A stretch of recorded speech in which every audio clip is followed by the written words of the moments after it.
Why, hello there. Yeah, it's this guy again. Well, it's been a while since I've finished recording the parts for the Driver 2 LP and recorded a voiceover over all of that. So I figured I'd try and do something on a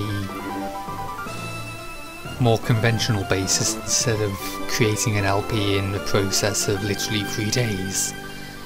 And I honestly don't know if I even want to try and go through with this because, well, yeah, it's this.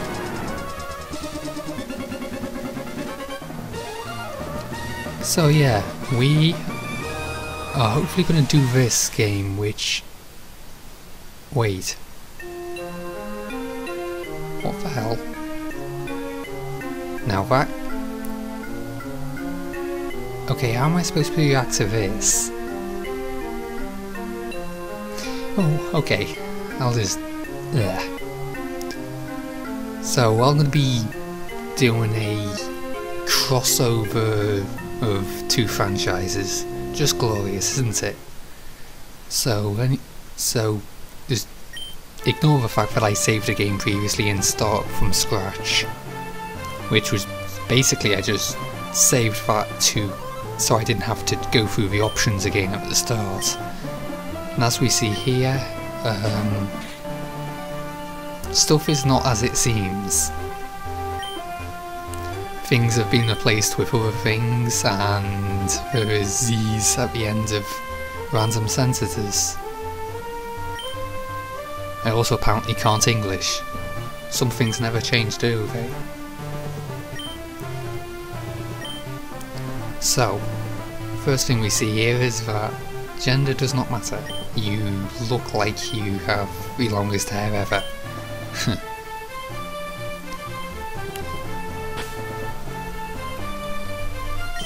So we'll just plonk our name in here in low caps because, well, that's how I write it nowadays.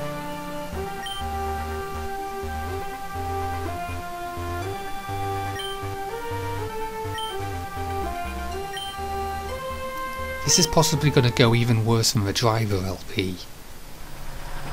That says a lot. One thing I should point out right now is that the storyline is essentially the same as in Emerald. The actual Emerald and not this. All that's different is the phrasing of certain things, like as soon as you'll see here. So apparently she does not know what a truck is. Good going. Yeah, this is going to be done post-commentary style as well.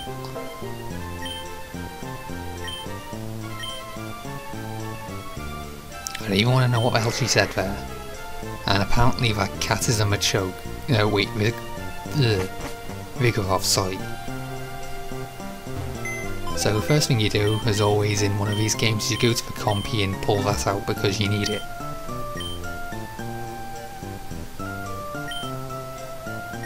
Yeah, let's not look at that ever again, okay?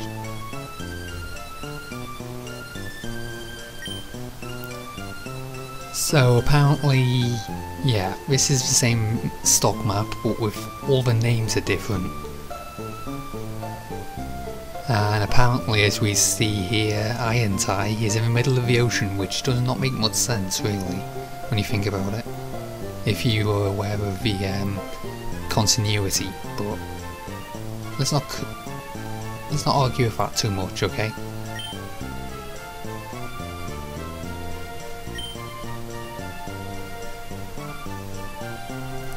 If you know Toho, you should know what that is pretty much instantaneously, and that I think is stock Emerald. Yeah. I don't really get what the time did in these games aside from the berry element, which by the way is probably going to be completely ignored during this run.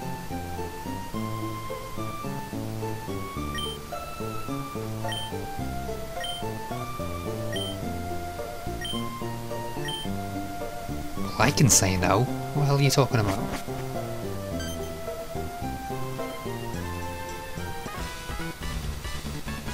So she doesn't even know what a television is. Good going.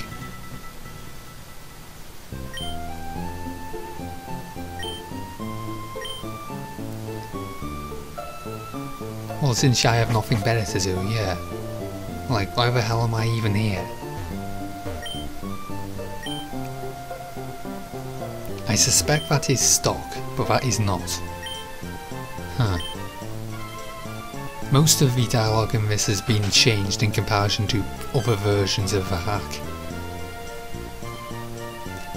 Ah yes, one of the good old conundrums, or something or others of the Pokemon series.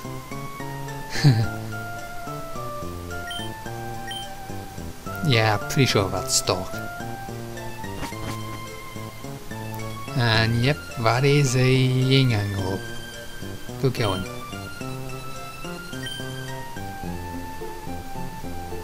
I can't think off the top of my head who that might be. And I should have remembered that those things would be the same across Spaz time. Anyway, let's trigger this thing.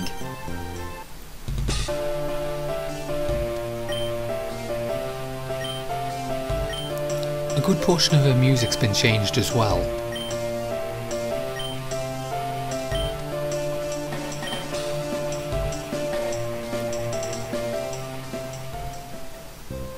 Yeah, this is just going spritingly well, isn't it? Okay, so this was the point in the original game where you bail out. Yep, more stockage. I don't even know how the hell you're supposed to say that.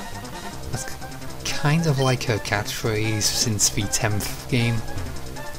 So, okay, this is where things get different from the other LP in that I actually pause and put things on top of the screen. The statistics you see on the screen are relating to the final evolution of the puppet, and the number on top center is the overall stat total of all of the statistics, and just for a benchmark, 500 is what I would consider to be average. Now if you notice in the top right there, fire is in white letters. That's because it does not have that type at the moment, but it will get it at a later point. And as I said, those are the final stats and do not relate to the stats at the moment, but for the most part the stat distribution will be generally the same across each of the 3 phases, because all of them I believe have 3 phases in this game. So what we would have here is your typical special sweeping type, and I would probably think electric fire is actually not that good, but well, we could go and see, but let's go take a look at the other things.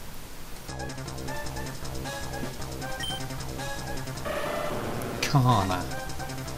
Okay, this is strange in that in previous adaptations of this game, where it was emulated onto different games in the franchise, the 3 starters were Marissa, Reimu and Sakia, I think, but in this game Sakia is missing, and I'm not sure if it was intentional or not. But what we have here is, well, essentially you pretty much throw all the rules out the window about the elements of your typical starters being grass, water, fire. What we have here is electric and ghost and whatever we'll see next. And as you see there, the stat distribution, is technically weaker than what we saw just then, so we'll let this one slide for now. If the other games are to be believed, we'll be able to acquire these later on in the game at will. And here we go with the last one, which as I said was Reimu. And typically in the games she, I believe, is considered to be like the jack of all trades type, with, I believe, what it would be called like a lazy demeanour of some sort, which relates to the weaker speed we see here, but overall it will be considered that this puppet would be of the all-round average type. I have played through this game previously and I chose Marissa, so for this playthrough I am going to choose this one, just for the change of pace and to see how the game plays overall.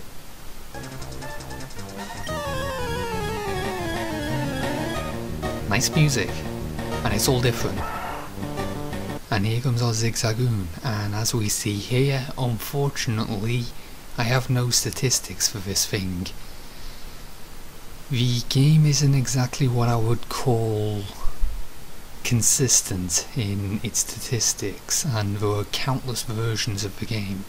In fact, the latest version apparently has changed the names of all the elements. I mean, even in this game they managed to alter what some of the elements are weak and strong to. And I would have been able to do a rerun of the latest version, which is known as 1.8, if it wasn't for the fact that it's been said that the game has been so heavily modified that a translation of it would be impossible. I'm not exactly the type of person who knows too much Japanese, so I don't think that doing a run of a completely Japanese game would be the best idea in the world, especially since it means I can't make any comments about the in-game dialogue. So without further ado, let's actually get on to the obligatory tutorial battle.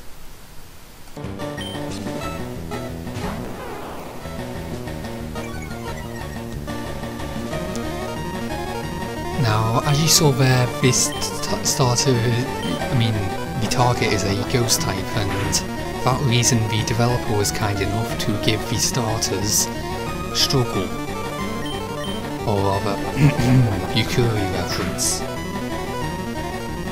Fortunately, it can't do anything to us, so basically we just grind away at it until it dies, or whatever.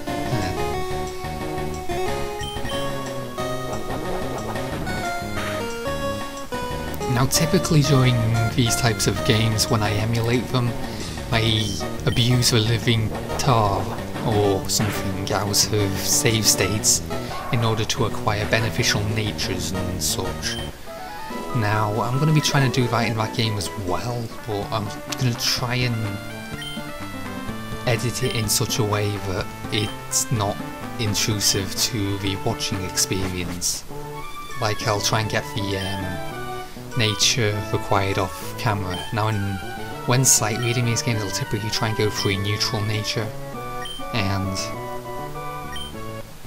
I know that was a nice sound effect as well.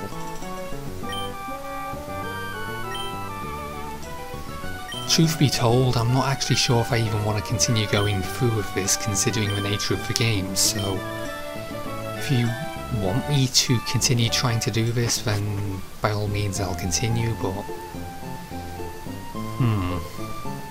we'll just have to wait and see if I have the guts to continue playing a Pokemon game on YouTube. So that will be all for the time being. This has been slow, and you can do what it says on the screen. Until next time, farewell.